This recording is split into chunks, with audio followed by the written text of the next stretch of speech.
ଆସନ୍ତୁ ଶୁଣିବା ଗୋଟିଏ ବହୁତ ବଢ଼ିଆ କାହାଣୀ। ଏହା ହେଉଛି ଗୋଟିଏ ଭାଲୁ ଏବଂ ମିଠା ଆଖୁ କ୍ଷେତର କଥା। ମିଠା ଜିନିଷ ଖାଇବାକୁ କାହାକୁ ବା ଭଲ ନ ଲାଗେ ନା? ସମସ୍ତଙ୍କୁ ବହୁତ ପସନ୍ଦ।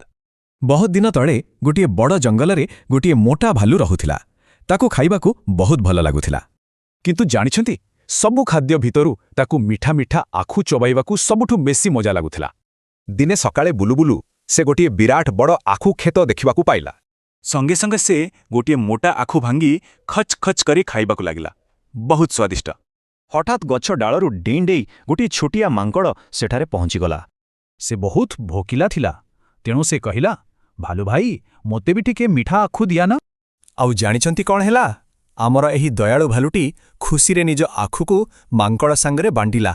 ଏବେ ଦୁଇ ସାଙ୍ଗ ଏକାଠି ବସି ହସି ହସି ମିଠା ଆଖୁ ଖାଇବାର ମଜା ନେଲେ।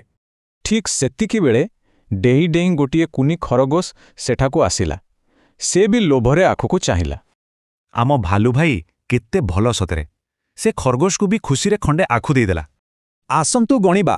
ଏବେ ଭାଲୁ, ମାଙ୍କଡ଼ ଆଉ ଖରଗୋଶ ମୋଟ 3 ଜଣ ସାଙ୍ଗ ମିଶି ଆଖୁ ଖାଉଥିଲେ। କିନ୍ତୁ ଖାଉ ଖାଉ ହଠାତ୍ କ'ଣ ହେଲା ଜାଣିଛନ୍ତି? ପୂରା ଆକାଶରେ କଳା ହାଣ୍ଡିଆ ମେଘ ଘୋଟି ଆସିଲା। ଆଉ ତାପରେ ଜଙ୍ଗଲରେ ଖୁବ୍ ଜୋରରେ ପବନ ସାଙ୍ଗକୁ ଲଗାଣ ବର୍ଷା ଆରମ୍ଭ ହୋଇଗଲା। ଓହୋ, 3 ସାଙ୍ଗ ଏକାଠି ଦୌଡ଼ି ଯାଇ ଗୋଟିଏ ବହୁତ ବଡ଼ ଗଛ ତଳେ ଆଶ୍ରୟ ନେଲେ।